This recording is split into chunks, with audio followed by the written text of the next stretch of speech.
এমন একটি গ্রহ যেখানে একসাথে দুটো সূর্য ওঠে আর অস্ত যায়।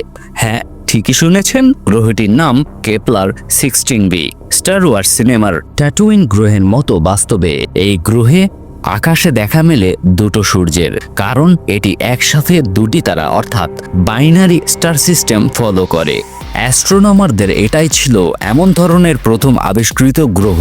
এরকম গ্রহ আগে সন্ধান পাননি তারা। তবে ব্রো, আপনি যদি ভাবেন চল ব্রো এই গ্রহটা থেকে একটা ট্যুর মেরে আসি, তাই একটু থামুন। কেপলার 16b হলো এক বিশাল বরফ ঢাকা গ্যাসীয় গ্রহ, যেখানে তাপমাত্রা পড়ে যায় 0 ডিগ্রিরও অনেক নিচে। ফলে এখানে তরল পানি থাকা অসম্ভব, আর আপনার সেখানে টিকে থাকার প্রশ্নই ওঠে না। কাজী হুদাই স্বপ্ন দেখা বাদ দিয়ে চলেন। কেপলার 16b সবেমাত্র তো শুরু।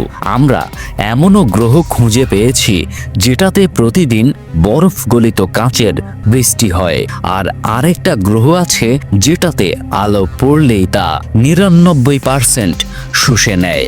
সে নিয়ে আসছে পরবর্তী ভিডিও, তাই চোখ রাখুন সজল সাবে।